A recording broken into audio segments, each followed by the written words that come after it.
Right, let's get in, see if we got that queen accepted. Right, so the first thing we found is an empty cage. So there you go, we've had a successful introduction. If you are going to go and catch swarms, next week is going to be Swarm Central. This cow thinks it's going to be Swarm Central as well, so listen to the cow, he knows a lot more than me.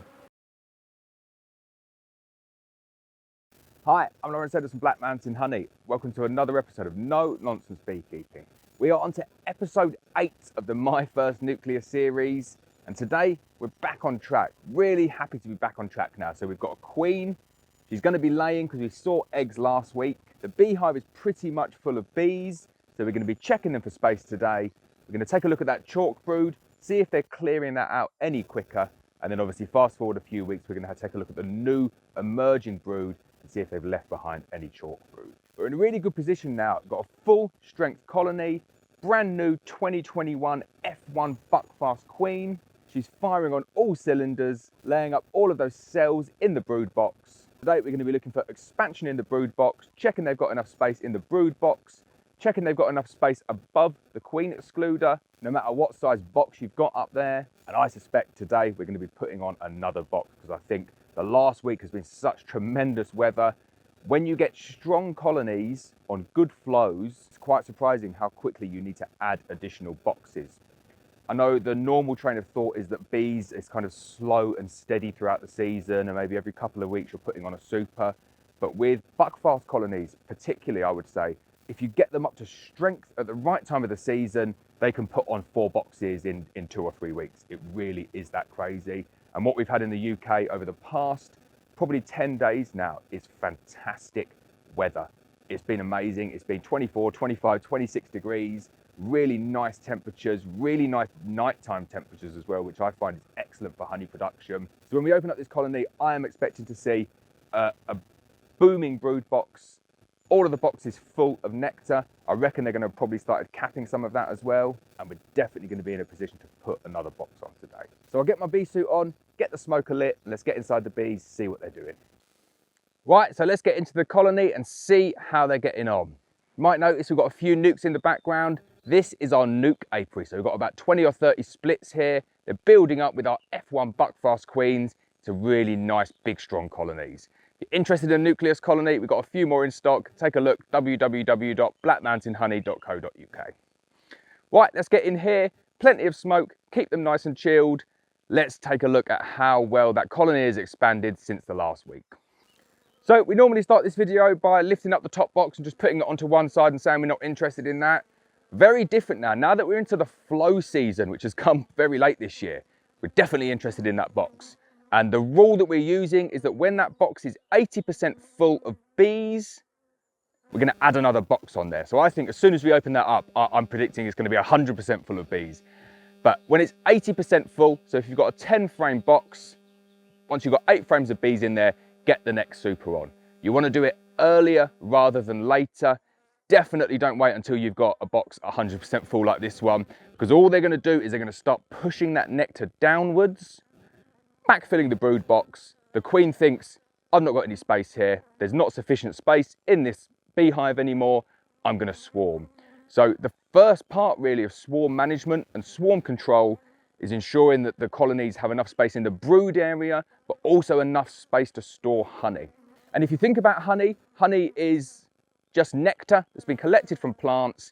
It comes into the colony here at about 80% moisture content, and then they fan it down to below 20% moisture content. So when it comes in, its volume is far greater than what it ends up like. So at this time of the year, you definitely don't want to get caught short. Make sure you've got enough boxes on hand for all of your colonies. So when those flows hit, you can get the boxes on really, really quickly to make sure they've got enough space to store that nectar, which means that you're not backfilling the brood box with nectar, which is the perfect recipe for causing swarms. So let's get inside and take a look. So this is what the colony looks like from the top, and I've just given them a puff of smoke so they've pushed down a little bit, but all of the frames are really nice and drawn here. We'll get inside, we'll take a look at some of those frames, and I'll prove to you that they are full. And that box really does need an additional box on top just to give them enough space. So we've got a box above a queen excluder, the super if you want to call it that, or your honey box, and it's full to the brim with stores and bees. So first thing we're going to do to this colony when we pack it up is we're going to add an additional box. Now I'm just going to go through a couple of the frames, show you the status. They tend to cap the ones in the center first, so I'll pull out a couple of those central frames. I reckon they're probably going to be capped. They're definitely going to be full of stores. So it's a good point to note again, is that when you requeen a colony like this, the temperament doesn't improve overnight. These are not nice bees. Very flighty, very in my face. It's about 7:30 in the morning as well, and it's probably a little bit cold for me to do this inspection. So again, I've got a box full of bees and I'm inspecting them at the wrong time. But just a note to say, you need to give it a good 6 or 7 weeks, couple of rounds of brood when you're requeening a grumpy colony to see real improvement in the temperament. So as we fast forward, we're only into week 1. We're not going to have had any bees that have the genetics of the new queen that I've put in there yet. So you shouldn't really be expecting to see any difference in temperament. Right, so I'm going to move that brood box, that rather heavy brood box, over to one side. And we'll take a look in the brood nest and see how well that new F1 Buckfast queen is doing. Just moving that over, it is really, really weighty. If you're lifting boxes off and they're all heavy, get some light boxes on, it means you've not got enough space. Again, if you've got a grumpy colony or you need to inspect at the wrong time, the smoker is your friend. Really does help calm the bees down, gets them away from your face. You can just see the difference it's made there. Really does help. So always keep your smoker lit, always keep it on hand to deal with grumpy colonies. So here's what the brood nest is looking like now, full to the brim. What you can see in this corner here as well is with the Swienti, you have a bit of a gap. They're drawing wild comb in that gap. That's always a sign that they're probably running out a bit of space in there as well. Maybe consider go double brood, but you just need to let your colonies tell you that. As you can see though, lots of bees. So it's really interesting what I'm seeing in the colony. I've gone through the brood box there. As always, I'll take a picture and go through every single frame in the brood box. But what I'm seeing is they have backfilled the brood nest with nectar. So the problem that I discussed at the beginning of this video has taken place. They've not had enough room, and I've underestimated the amount of space that the bees need in order to keep a brood nest active, enough space in the brood box, and for them to be able to store all of their honey upstairs. So what they've done is they've taken all of that nectar, they've started filling it upstairs, they've run out of space upstairs, so they've backfilled the brood box. And as I've said before, this is the perfect way to get your colonies to swarm. So as we go through the frames here, you will see that all of these frames here have a proportion of nectar or stores in them. And really at this time of the year, you're expecting to see very, very limited stores in the brood nest if you've given your colonies sufficient space. So this one here, the queen's going to be going around thinking, why have you introduced me to this colony? There is no space to lay. Give her a couple of weeks and she will be gone. She will swarm without a shadow of a doubt. So as we go through, you'll see there is some new eggs in here as well. There's some new larvae. The queen is doing a good job. You can see from those frames already, there is a nice pattern, although it's quite difficult to see when it's just eggs or larvae, but she's doing the business. She's going through, she's laying up any space you can possibly find. And within a couple of weeks, we'll start to see new capped brood, and we can take a look at her pattern. And then once those bees start coming through, we can really assess the colony and how well that queen is performing in terms of laying. So what I'm going to show you now is a manipulation to ease congestion in the brood box. And it's a really simple manipulation, and it's one that's made so much easier by using boxes that are all the same size. I recommend this to everyone. If you can manage lifting a heavy brood box full of stores, really good just to keep all of your brood boxes on the same size frame, because it lets you do this manipulation. You'll see why you can't do it if you've got supers, so national shallows up top and a brood box underneath.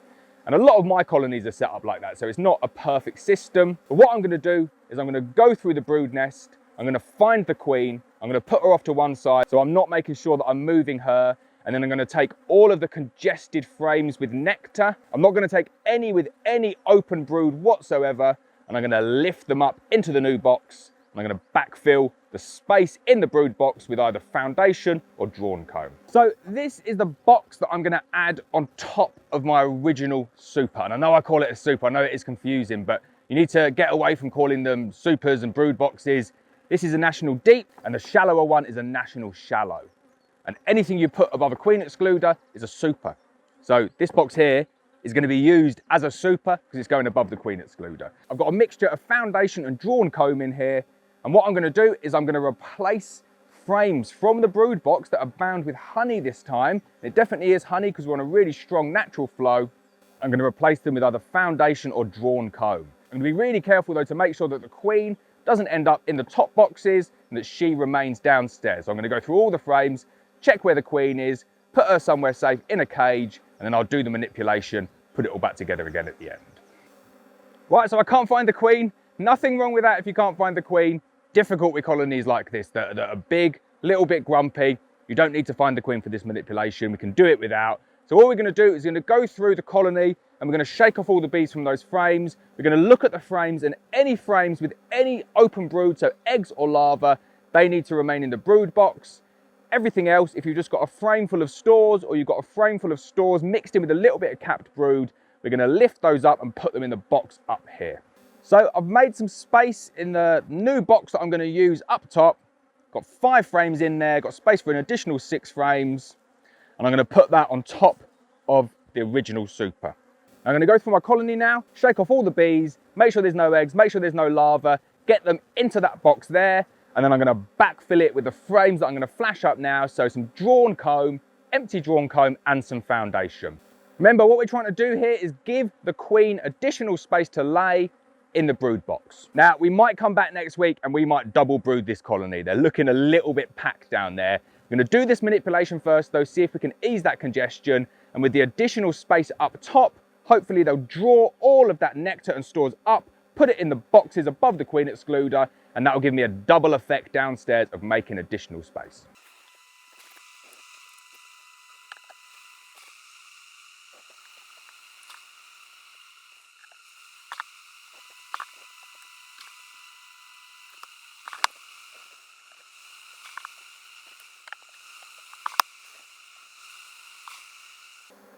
So I've been through this colony now, and amazingly there were 6 frames in there that didn't have any eggs or larvae in at all.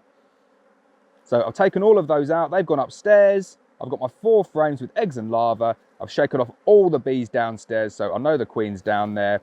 All I need to do now is go through, put the frames of foundation or empty drawn comb into here, queen excluder back on, and then stack everything together. So now I'm just taking my frames of foundation, frames of drawn comb, and I'm going to backfill this box here. I'm going to push the brood nest into the middle and put 3 frames either side. So now that's the manipulation complete downstairs. We've got our 4 original frames in the middle with eggs and larvae and brood in all stages. And then the 3 outer frames on either side are just the foundation and drawn comb. We know the queen's down there somewhere as well. So we can put the queen excluder back on now and stack everything back up. So that's it, put the queen excluder back on now. We've shaken off all the bees. The queen will be down there. We've seen eggs, we've shaken them all off. The queen's definitely not up there. I know that for a fact. She's going to be in the brood nest, so I can put the queen excluder back on to pin her down there, stop her going and laying up in the supers. So the beauty of doing it like this is all you need to do now is lift up these 2 probably quite heavy boxes and just plop them straight on the queen excluder. Then we can go on with our crown board or feeder, and then with our roof. So there you go, that's the manipulation complete. Bit of a complex one today. And this is what beekeeping is all about. Going and looking at what's happening in your colonies, taking action to give them relief from whatever stress they're under. And at the moment, they're probably a bit stressed because of overcrowding. So just as a recap, what we've done today is we've gone through the super and we've identified that there's not enough space in the super. We've gone through the brood box. We've confirmed that the queen is laying. We've not seen the queen. We've also confirmed that they've pulled all of that nectar and stores down into the brood box. And now that is backfilled and it is honey bound. We've added an additional super. It's a national deep box. We've taken out all of the frames that don't contain any open brood, so no eggs, no larvae, and any ones that just contain stores or stores with a little bit of capped brood. We've lifted those up and we put them into the top box. All of the rest of the space we backfilled with either frames of foundation or frames of drawn comb. That is going to give the bees additional space to store nectar and honey upstairs above the queen excluder, and it's going to give them additional space for the queen to lay, which should delay swarm preparations. And that's it for today's video. I have to say this colony is a real frustration for me because they're pretty grumpy. One thing we didn't talk about in this video is the chalk brood. And the reason we didn't talk about it too much is that it seems to have really cleared up quite a lot. And don't think that that is a silver bullet by putting in the new queen and 1 week later the chalk brood situation has cleared up. All it is that there's no larva of the correct age to be affected by the fungal infection. So we'll fast forward a couple of weeks on that and then we'll look at the new frames of brood that are laid by the new queen, and then we'll assess where we are in terms of a chalk brood infection. But although the weather has taken a turn for the worse today, the bees are a little bit more grumpy because maybe the flows have stopped a little bit or the weather's a little bit too cold, and they're generally just not a very nice colony at all. They're still a very prolific colony. They're still doing very, very well. Like, I would estimate you've probably got 30 pounds of honey in here. There's a national deep full to the brim, and there's quite a lot downstairs that they're going to bring up as well. So my prediction next week is we're going to see all of these boxes are going to be full of bees. They're going to have repaired any frames in this top box. Probably going to see quite a lot of nectar in this top box. And I would say we're going to see lots of frames of eggs and lots of frames of brood down in the brood box. So I hope you enjoyed that video. I hope you found it useful. As always, please hit the subscribe button. Please hit the bell so you're notified of every video, and I'll see you next time.